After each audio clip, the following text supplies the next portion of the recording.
તમે ભવિષ્ય માટે તૈયાર CNBC બજારના ઇબિક્સ કેશ સ્ટુડિયોમાં પ્રવેશી રહ્યા છો. CNBC બજારના ઇબિક્સ કેશ સ્ટુડિયોમાં તમારું સ્વાગત છે. તમે જોઈ રહ્યા છો દીપોત્સવી સ્પેશિયલ મની મેનેજર. તમારું સ્વાગત છે અને હું છું પ્રીતિ દલાલ. અને સૌપ્રથમ તો આપ સૌને દિવાળીની ઘણી બધી શુભકામનાઓ. તો ગઈ દિવાળીથી આ દિવાળી આ વર્ષમાં ઘણું બધું બદલાઈ ચૂક્યું છે.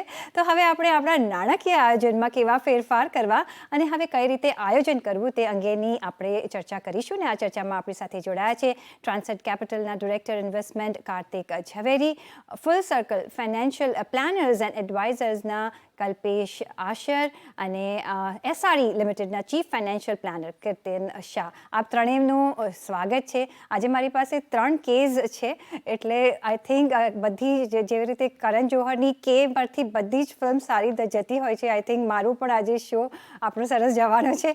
પણ ટુ બિગિન વિથ કાર્તિકભાઈ, આપણે દિવાળીની વાત કરીએ તો ઓફકોર્સ માર્કેટમાં તો દિવાળી આઈ થિંક 2019 એપ્રિલથી ચાલી રહી છે અને અત્યાર સુધી એ હવે જોરશોરથી ચાલી રહી છે. તમને શું લાગે છે કે હવે નેક્સ્ટ દિવાળી સુધી શું ચેન્જીસ થઈ શકે છે, શું લેવલ્સ આપણે જોઈ શકીએ છીએ?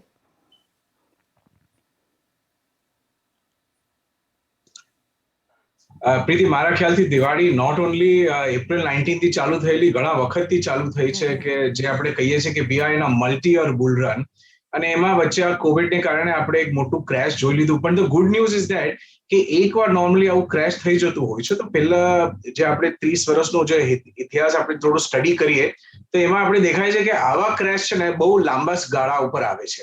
એટલે જો આ 2020માં એક મોટું ક્રેશ થઈ ગયું એટલે લોકોએ આટલા મોટા ક્રેશની ફરીથી ચિંતા કરવા જેવી નથી આગલા મારા ખ્યાલથી લગભગ ઓલમોસ્ટ 3-4 વર્ષ સુધી. એટલે therefore we will be in a positive zone. આપણે ઉપર વધતા રહેશું. ઇન માય સેન્સ ગમે ત્યારે 10 થી 20%, 21% જેટલું ફોલ થઈ શકે. એટલે worst case scenario on the down side આગલા 12 મહિનામાં મને એવું દેખાય છે કે નિફ્ટી ઉપર 18,000 થી ડાઉન સાઇડ ઉપર લગભગ 15,000, 15,500 એક જાતનું બોટમ હશે. એનાથી વધારે આપણે લોકો પડશું નહીં. અને પોઝિટિવ સાઇડમાં મને એવું જરૂરથી લાગે છે કે અહીંયાથી નિફ્ટી કદાચ 30% આગળ વધશે, 20 થી 30%. અને it is not a conservative estimate, it is slightly realistic. કારણ કે મિડ કેપ અને સ્મોલ કેપ ઇન્ડેક્સીસમાં હજી પણ ઘણું બધું મૂવમેન્ટ જોવાની બાકી છે. એટલે નોર્મલી આપણે એમ કહેતા હોઈએ કે જો ઇન્ડેક્સ 100 પોઈન્ટ વધે તો મિડ કેપ 150 પોઈન્ટ વધે અને સ્મોલ કેપ લગભગ 200 પોઈન્ટ આગળ વધે. એટલે એ પ્રમાણનું કેલ્ક્યુલેશન હું કરું તો મારા હિસાબે સ્મોલ કેપ ઇન્ડેક્સ હજી પણ 30 થી 40% ઉપર જવું જોઈએ. મિડ કેપ ઇન્ડેક્સમાં પણ હજી 20 થી 25%નું ગેઇન થવું જોઈએ આગલા 1 વર્ષ સુધીમાં. એટલે ઓટોમેટિકલી લાર્જર એટલે સેન્સેક્સ કે નિફ્ટીમાં લગભગ 15 થી 20%નું ગેઇન નેચરલી થવું જોઈએ. પણ વચ્ચે ગમે ત્યારે 15% કે 20%નું ફોલ પણ હોઈ શકે છે, કારણ કે અત્યારે વેલ્યુએશન ઘણા જ ઉપર છે, એટલે ઘણું મોંઘું બજાર ચાલે છે. એટલે થોડું ઘણું કરેક્શન આવે તો એમાં પણ બહુ ચિંતા કરવા જેવી. એટલે ધીસ ઇઝ માય. જી, તો healthy corrections are always welcome. એક ઓપોર્ચ્યુનિટીઝ પણ બની જતી હોય છે. પણ કલ્પેશભાઈ, આપણે જોયું કે જે ડીમેટ અકાઉન્ટ્સ જે ઓપન થયા છે, રેકોર્ડ હાઈ પર ઓપન થયા છે કોવિડ કાળ દરમિયાન, કારણ કે બધાએ માર્કેટ તરફ જ ધ્યાન આપ્યું છે કારણ કે માર્કેટ એટલા બધા ફ્લરિશિંગ હતા એટલે કોઈને એમાંથી રહી નહોતું જવું.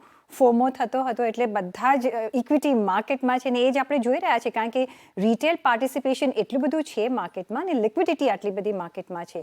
પણ સાથે સાથે જે ન્યૂ એન્ટ્રન્સ હોય એ લોકોએ થોડું બ્રોકરેજ સેવ કરવાની પણ એક તરકીબ કાઢી નાખી છે, કારણ કે ઘણા બધા ઓનલાઈન એપ્સ અવેલેબલ છે જ્યાં ડિસ્કાઉન્ટેડ બ્રોકરેજના મોડલ પર ચાલતા હોય છે. તમે આ માધ્યમને કઈ રીતે જોઈ રહ્યા છો? શું આ પ્લેટફોર્મ એક good mode of investment platform બની શકે અને શું આનાથી એક ક્વોલિટી પોર્ટફોલિયો બનાવી શકાય કે નહીં? તમારા મતે શું તમારી એડવાઇસ રહેશે? સૌથી પહેલા તો પ્રીતિ, આપણા બધા CNBC બજારના દર્શકોને દિવાળીની ખૂબ ખૂબ શુભેચ્છાઓ. અને બધાને એવી એક આપણે ઈચ્છા હોય કે આપણું સ્વાસ્થ્ય સૌથી પહેલા આપણે જાળવી રાખીએ. માર્કેટ્સ પોતાનું કામ કરતી રહી છે અને કરતી રહેશે. હવે આમાં તમે જે પેલા એક કરણ જોહરની વાત કરી એના પર હું કહેવા માંગીશ કે ગયા વર્ષે આપણે જોયું કે ઘણાના જીવનમાં આપણે કહીએ કે ગમ હતું એટલે ક્યારેક ખુશી કભી ગમ કહીએ તો, બટ માર્કેટમાં તો ખુશી ખુશી જ હતી. એટલે કભી ખુશી કભી ગમનું એક ઉદાહરણ પણ આપણે જોઈ લીધું કે ઘણાના લાઈફમાં એવું એક સારા બનાવ નહોતા બન્યા, but markets have kept them happy. અને બીજી વાત કે તમે જે વાત કરી કે એનો એક લેવલ્સની વાત કરી, તો મારું એક એવું માનવું છે કે આ લેવલ પર કે કોઈ પણ લેવલ પર એક રોકાણકારને લેવલ હેડેડ રહેવું બહુ અત્યંત જરૂરી છે. એક માનસિક સંતુલન પોતાનું સાચવવું જરૂરી છે. અને એનું એક ડાયરેક્ટ કનેક્શન આ તમારા ક્વેશ્ચન સાથે છે કે ઘણા ડીમેટ એકાઉન્ટ જે ખુલ્યા છે અને જે એક આપણે કહીએ ફ્લો આવ્યો છે, મોટો પ્રભાવ થઈ ગયું છે. આપણે મોબાઈલ પરથી આપણે ડીલ્સ કરી શકીએ છીએ, સ્ટોક્સ લઈ શકીએ છીએ, વેચી શકીએ છીએ, અને એનું ડાયરેક્ટ બેનિફિશિયરી જે છે એક યુથ છે, જેને આ એક માર્કેટમાં ડાયરેક્ટ એક એવી લેવલ પર એન્ટ્રી મળી ગઈ છે અને એટલું ઇઝી બધું મળી ગયું છે કે એમને લાગે છે કે making money in stocks is very very easy, but that is not the fact. અને જે રીતે કાર્તિકે પહેલા વાત કરી કે we should be ready for a wild swing, અને ભગવાન ન કરે કે જે આ બધા જે લોકો જે હમણાં એન્ટ્રી કરી છે કે જેના લીધે આઈ થિંક ઝીરો બ્રોકરેજ તમે જોવા જાઓ કે માર્કેટ્સનું એક લિક્વિડિટીનું એક આખો પ્રભાવ છે કે પ્રવાહ છે આપણે કહીએ, તો એ લોકોને એવો ધક્કો ન લાગે કે એ લોકો 20-30% એક કરેક્શન જોઈને એ માર્કેટમાંથી સદા હટી જાય, કેમ કે આ માર્કેટ સાયકલમાં ફરે છે. અને ઓલ્ધો હું પણ માનું છું કે સારા એવા લાંબા સમયના બુલ રનમાં છીએ, બટ ઇન્ડિપેન્ડન્ટલી કોઈ પણ આઈ થિંક એક અટ્રેક્શનના માધ્યમથી કે I want to make fast money, અહીંયા મને 2 મહિનામાં મારા પૈસા ડબલ થઈ જશે અને આ એપથી હું બ્રોકરેજ બચાવી લઈશ અને આ એપથી મને મારા ફ્રેન્ડ્સથી મને વધારે પ્રોફિટ થશે, મારા ગોલ્સ બધા મને 5 વર્ષથી જે મને ટાર્ગેટ હતું એ 1 વર્ષમાં થઈ જશે. આઈ થિંક આ બધી જે ભાવનાઓ છે એનાથી દૂર રહેવું જરૂરી છે.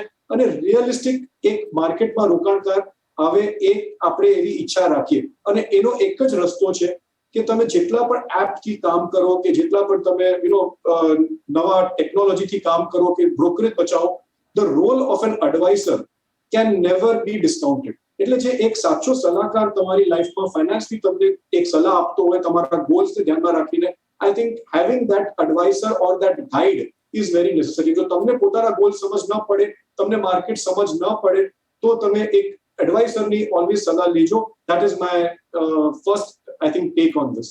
જી જરૂરથી, કારણ કે ઘણા બધા ન્યૂ એન્ટ્રન્સ આવી ગયા છે અને ફ્લોમાં જાય છે, કોઈને પૂછી કરીને જતા હોય કે મારા ફ્રેન્ડે આ કર્યું ને મારા રિલેટિવે આમ કર્યું, પણ એ સેમ અપ્લાય કદાચ તમને ન થાય. એટલે તમારે ઓફકોર્સ એક વિચારીને પગલાં લેવા, અને એના માટે ફાઇનાન્શિયલ એડવાઇઝર હોય છે કે તમને ગાઈડ કરી શકે, તમારા પૈસા માટે જ ગાઈડ કરતા હોય છે.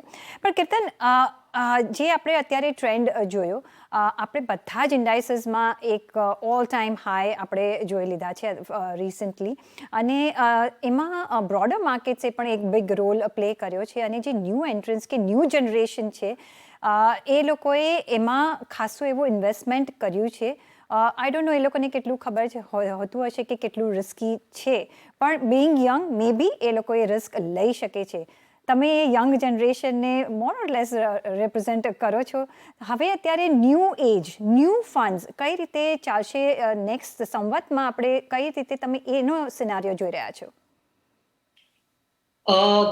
પ્રીતિ, સૌથી પહેલા તો મને એમ લાગે છે કે જેટલા પણ લોકો છેલ્લા 18 મહિના કે 2 વર્ષથી માર્કેટ્સમાં આવ્યા છે, એ લોકોએ માર્કેટની સાયકલ હજી જોઈ નથી. હું આજે કેટલા બધા ઇન્વેસ્ટર્સ સાથે વાત કરું છું જનરલી, અને સોશિયલ મીડિયા પર પણ તમે ટ્રેન્ડ જોશો તો મને એમ લાગે છે કે આ જે છેલ્લા 18 મહિનામાં લોકો માર્કેટમાં એન્ટર થયા છે, એ લોકોએ ખાલી એક લિનિયર અપસાઇકલ જ જોઈ છે માર્કેટમાં. એટલે એ લોકોને લાગે છે કે જ્યારે પણ માર્કેટ 0.5% 1% પડે, આ એક બાઇંગ ઓપોર્ચ્યુનિટી છે, એ તમે બાઇંગ ઓપોર્ચ્યુનિટીમાં ખરીદી લો. અને એ લોકોએ સારો સ્ટોક હોય, ખરાબ સ્ટોક હોય, ફંડામેન્ટલી સારો હોય, ટેકનિકલી સારો હોય કે ખરાબ હોય, બધામાં પૈસા જ બનાવ્યા છે છેલ્લા 18 મહિનામાં. મને એમ લાગે છે કે આ સૌથી પહેલી અન્ડરસ્ટેન્ડિંગ જે લોકો નવા માર્કેટમાં આવ્યા છે એ લોકો પાસે આ હોવી જરૂરી છે કે માર્કેટ જે તમે છેલ્લા 18 મહિનામાં કે 2 વર્ષમાં જોયું છે, એવી રીતે માર્કેટ્સ નથી ચાલતા. મેં પોતે 3 સાયકલ્સ જોઈ છે, અને જેટલા પણ નવા આવ્યા છે એ લોકોને હું ડેફિનેટલી આ રેકમેન્ડ કરીશ કે તમે જે છેલ્લા 18 મહિનામાં માર્કેટ્સની અપસાઇકલ જોઈ છે, એને એક્સ્ટ્રાપોલેટ કરીને એમ નહીં વિચારો કે 1% નીચે પડ્યો છે, આજે ખરીદી લઈશ તો મને શોર્ટ ટર્મમાં, નિયર ટર્મમાં બીજા 3-5%, 10% મળી જશે, જેવી રીતે છેલ્લા 1.5 વર્ષથી કે 2 વર્ષથી થાય છે. તો સૌથી પહેલું, અને આ બહુ જ ઇમ્પોર્ટન્ટ સજેશન છે મારા હિસાબે, કે આજે અગર તમે માર્કેટમાં એન્ટર થાવ છો અને તમે માર્કેટમાં નવા છો તો આ માર્કેટ લેવલ્સ પર ડેફિનેટલી 3 વર્ષ 5 વર્ષથી નીચેના ટાઈમ હોરાઇઝન લઈને માર્કેટમાં નહીં આવતા. કારણ કે જે તમે છેલ્લા 1.5 વર્ષ 2 વર્ષમાં ઇઝી મની જોયું છે, કારણ કે આટલી બધી લિક્વિડિટી હતી માર્કેટમાં, એ મારા હિસાબે હવે અહીંયાથી એટલું બનાવવું બહુ મુશ્કેલ છે. તમે ખાલી છેલ્લા 7 દિવસ 10 દિવસની માર્કેટ મૂવમેન્ટ જોઈ લો. માર્કેટ 5 દિવસથી મારા હિસાબે if I am not wrong પડે છે, રાઈટ, ઇન જનરલ વાત કરું છું, તો ઓલરેડી તમે જોશો કે મિડ કેપ અને સ્મોલ કેપ ઓલરેડી માર્કેટ જ્યારે ઇન્ડેક્સ લેવલ પર 1.5 કે 2% પડ્યું છે, તમે જોવો છો સ્ટોક્સ મિડ કેપ અને સ્મોલ કેપ લેવલ પર 10%, 15%, 20% પડી ગયા છે, રાઈટ. હવે આ એક્સપિરિયન્સ મારા હિસાબે યંગ ઇન્વેસ્ટર્સ જે છેલ્લા 1.5-2 વર્ષથી માર્કેટમાં છે એ લોકો પાસે નથી. મને નથી ખબર આમાંથી કેટલા બધા લોકો આ વિથસ્ટેન્ડ કરી શકશે કે જ્યારે માર્કેટમાં ભલે બ્રોડર લેવલ પર માર્કેટ 10% પડશે, મિડ કેપ અને સ્મોલ કેપમાં મૂવમેન્ટ 10% કરતા ઘણી વધારે હશે, જેવી રીતે કાર્તિકભાઈએ ઓલરેડી હાઇલાઇટ કર્યું છે. તો અગર તમે આ માર્કેટ લેવલ પર આવો છો, 3 થી 5 વર્ષનું ઇન્વેસ્ટમેન્ટ હોરાઇઝન લઈને આવો, એના કરતા નીચે મારા હિસાબે આ માર્કેટમાં આવું થોડું ડિફિકલ્ટ રહેશે, કારણ કે ઘણા બધા લોકોએ માર્કેટ ફોલ નથી જોયો અને જ્યારે એ લોકો પહેલી વાર એક્સપિરિયન્સ કરશે, મને નથી ખબર કે એ લોકો પોતાનું ઇમોશન્સ અને બાયસીસ કંટ્રોલ કરી શકશે કે નહીં. તો 3 થી 5 વર્ષના વ્યૂ વગર મારા હિસાબે આ માર્કેટમાં આ લેવલ્સ પર આવવું થોડું ડિફિકલ્ટ છે. કીર્તન, એબ્સોલ્યુટલી કરેક્ટ, એક વેલિડ પોઈન્ટ છે ને એ બધાએ ધ્યાનમાં રાખવો જોઈએ, કારણ કે પછી જો એક ફોલ આવે છે તો જે તમે ઇમોશન્સ કંટ્રોલમાં નહીં રાખી શકો, તો આ ન્યૂ એન્ટ્રન્સને, ન્યૂ માર્કેટ એન્ટ્રન્સને એક ખાસ એડવાઇસ છે, કારણ કે જેવા આપણે દિવસો જોયા છે એવા કાયમ રહેશે નહીં. એક લોંગ ટાઈમ હોરાઇઝન રાખીને માર્કેટમાં એન્ટર થવું. માર્કેટ એ કોઈ એક money making machine, quick money making machine નથી, એ ઓલવેઝ ધ્યાનમાં રાખવાની તમને જરૂરિયાત છે. પણ having sad that, Kartikbhai, of course હમણાં ગોઈંગ ઇઝ ગુડ. આપણે જોયું છે આપણા ફાઇનાન્શિયલ માર્કેટ્સ માટે, આઈ થિંક ગ્લોબલ માર્કેટ્સને પણ ઇન્ડિયન માર્કેટ્સે બીટ કર્યા છે રિટર્ન્સ વાઇઝ આપણે વાત કરીએ તો. પણ આ સિચ્યુએશન કદાચ કાયમ નહીં રહે, કારણ કે અત્યારે લિક્વિડિટી છે, બીજા બધા દેશોના રેટ્સ ઓછા છે, તો આપણે અટ્રેક્ટ કરી શકીએ છીએ, એટલે ગ્લોબલ ડેસ્ટિનેશન ઇન્ડિયા બની ગયું છે અત્યારે ઇન્વેસ્ટમેન્ટ માટે. પણ કાલે જતાં રેટ્સ હાઇક થશે, એ વિડ્રોઅલ ફંડ્સ થશે, ત્યારે શું? ત્યારે આપણા પોર્ટફોલિયોને કઈ રીતે આપણે સેફગાર્ડ કરી શકીએ? તો અત્યારથી જ એની તૈયારી કરવી પડે, કે કરી લેવી જોઈતી હતી રાધર, પણ અત્યારે જે શરૂઆત કરવી હોય એના માટે તમે શું સજેસ્ટ કરશો? એક સેફગાર્ડ પોર્ટફોલિયો કેવો હોવો જોઈએ જે ઇન્ફ્લેશનને પણ બીટ કરી શકે ને આવા ચેન્જીસને પણ એક ધરી શકે? પ્રીતિ, સાચી વાત છે કે ઘણી બધી એવી વસ્તુઓ થઈ રહી છે આપણી આજુબાજુ. ઘણીવાર આપણે પકડી નથી શકતા, ઘણીવાર આપણે કદાચ આ ન્યૂઝ મિસ કરી જતા હોઈએ છીએ, કારણ કે આ મેઇન સ્ટ્રીમ ન્યૂઝ નથી હોતા. એક સાઈડ આપણે ખબર છે ઇન્ડિયા ચાઇનામાં કંઈક થવાની આશંકા ઓલ ધ ટાઈમ છેલ્લા 18 થી 20 મહિનાથી થઈ રહી. એટલે એક એ વસ્તુ છે. ચાઇના અને તાઇવાનનું થોડું ઇમ્બેલેન્સ છે. મિડલ ઈસ્ટ અને ગલ્ફના સાઈડમાં પણ પ્રોબ્લેમ્સ છે. આપણે જોઈએ છીએ કે દર અઠવાડિયે ક્યાંક ને ક્યાંક પૂર આવી જાય છે, ફ્લડ છે, ક્યાંક ડ્રાઉટ છે, ક્યાંક બીજી જગ્યા ઉપર. એટલે ક્લાઇમેટ વાઇઝ પણ ઘણી બધી વસ્તુઓ થઈ રહી છે. આને કારણે છે ને ઘણી બધી ઇમ્બેલેન્સ છે. એટલે આમાં ઓપોર્ચ્યુનિટી પણ છે અને આમાં ડિસએડવાન્ટેજ પણ છે. ઓપોર્ચ્યુનિટી એ રીતે છે કે જો ચાઇનામાંથી લોકો મેટલ નહીં ખરીદે તો બીજા ક્યાં જશે? પછી ઓબ્વિયસલી ઇન્ડિયામાં આવશે અને ઇન્ડિયન કંપનીઝ પછી મેટલ ખરીદશે, એટલે ઇન્ડિયા પાસે બિઝનેસ આવશે. That is the plus side. Negative side એ છે કે જો એક મોટું કોઈક સાયક્લોન કે એવું કંઈક આવી જાય, જે આવી જ રહ્યું છે અને આપણે જોઈ રહ્યા છે, તેમાં શું છે કે ઘણું બધું અનાજ અને એ બધી સપ્લાઈઝ આપણી ખલાસ થઈ જતી હોય છે. એટલે એક સાઈડ ઉપર આપણે બિઝનેસ મળે છે, પણ બીજી સાઈડ ઉપર કંઈક નુકસાન પણ થવાના ચાન્સીસ છે. ઓબ્વિયસલી સ્ટોક માર્કેટમાં આનું ઇફેક્ટ થાય, ઘણીવાર એડવાન્સ ઇફેક્ટ થાય, ઘણીવાર થોડુંક પાછળથી ઇફેક્ટ થાય. સો અત્યારના સમયમાં આગળના 1 વર્ષ માટે 2-3 વસ્તુ એવી છે કે જે ધ્યાનમાં રાખવી બહુ જ જરૂરી છે કે સેમ કારણના કારણે 2 વાર માર્કેટ નથી પડતું. એટલે હવે ફોર એક્ઝામ્પલ સમજો કંઈક ત્રીજું વેવ આવે કે ચોથું વેવ આવશે, તો આખું વિશ્વભર આપણું બધા લોકો આ કોવિડ સાથે જીવવાનું શીખી લેશે. એટલે કોવિડને કારણે નહીં પડે, કદાચ કંઈક બીજી એક્સટર્નલ ઇન્ફ્લુઅન્સ હશે કે વોર હશે કે કોઈક એવી વસ્તુ થશે જેને કારણે આપણે બહુ જ જલ્દી આમ 20-30% જેટલું કદાચ ફોલ જોઈ શકીએ. એટલે મેં થોડી વાર પહેલા પણ કીધેલું કે 15,000 ઇઝ ધ મિનિમમ. હવે એને તમારે સેફગાર્ડ કરવું હોય તો વોટ વિલ યુ ડુ? સો આ સેફગાર્ડ કરવા માટે આવા સમયમાં કે જનરલી એક સ્ટ્રેટેજી એ હોય છે કે તમે એટલીસ્ટ 25 થી 30% પૈસા કેશ પર રાખો. અત્યારે એટલા બધા મોંઘા ભાવ છે અને જેમ કીર્તને પણ કીધું, કલ્પેશે પણ કીધું કે 3-5 વર્ષ પહેલા તો તમે વિચાર જ નહીં કરતા બહાર જવાનું. So that is there. પણ તમે ગમે તેવી બજારમાં પણ આવશો, તમે જો 5 વર્ષ 10 વર્ષ રહેશો તો તમારા પોર્ટફોલિયોના પૈસા 4 ગણા 5 ગણા 6 ગણા તો થઈ જ જશે. તમે ગમે તેવા સમય ઉપર આવો, ઇવન તમે વર્સ્ટ ડે એટલે હાઈએસ્ટ પોઈન્ટ ઉપર આવશો, એટલા અનફોર્ચ્યુનેટ હશો તો પણ 10 વર્ષ પછી તમારો પોર્ટફોલિયો 4 ગણો 5 ગણો થઈ જશે. એટલે મીન્સ 15-16% તો મળશે. સો that's the thing to remember. 25-30% પૈસા કેશમાં એટલે રાખવા જરૂરી છે કે જ્યારે પણ આવી રીતે ઓપોર્ચ્યુનિટી આવે, અને ખાસ કરીને એ લોકો માટે કે જે લોકોની પાસે લમસમ પૈસા છે એ લોકો વધારે એડવાન્ટેજ લઈ શકશે. બાકી તમે તમારા પૈસા લાર્જ કેપમાં રાખો. જરૂરથી 30 પૈસા કે 30% તમારા પૈસા લાર્જ કેપમાં જો રાખશો તો કારણ કે લાર્જ કેપમાં જ્યારે ફોલ થાય તો ફોલ ઓછો થશે, એટલે તમારા પૈસા ત્યાં વધારે પ્રોટેક્ટેડ રહેશે. મિડ કેપ સ્મોલ કેપમાં પણ આપણે થોડી પહેલા વાત કરી કે ત્યાં ફોલ થશે ત્યારે ડેમેજ વધારે થશે.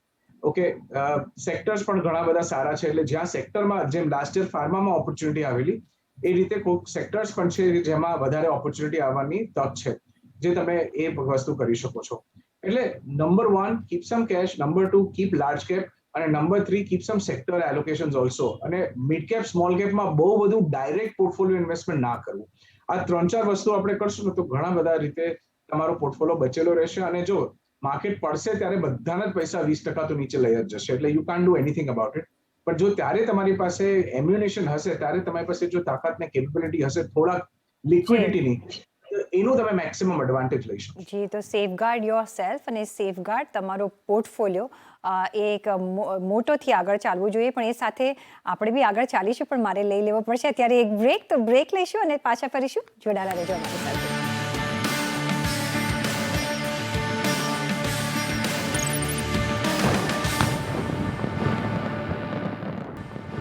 બ્રેક બાદ તમારું સ્વાગત છે આ દિવાળી સ્પેશિયલ મની મેનેજરમાં. અને ચર્ચાને આગળ વધારીએ તો કલ્પેશભાઈ, આપણે જે જોયું છે કે જે એક બીજો જે સર્જ જોવા મળ્યો હતો એ હતો આઈપીઓ અને એનએફઓઝનો, અને અત્યારે પણ ચાલુ જ છે. હવે એમાં પણ ઘણા બધા ઇન્વેસ્ટરે, પછી એ ન્યૂ હોય કે ઓલ્ડ હોય, ઇન્વેસ્ટ કર્યા છે. એ પણ એક કોઈ લોકો લિસ્ટિંગ ગેઇન્સ માટે પણ કરતા હોય છે, કોઈ લોકો લોંગ ટર્મ માટે પણ હોય છે. આ પ્લેટફોર્મને તમે કઈ રીતે જોઈ રહ્યા છો? ઇન્વેસ્ટમેન્ટ અહીંયા કેવી રીતે કરવું જોઈએ, કેટલો રેશિયોમાં કરવું જોઈએ, તમે શું માનો છો એમાં?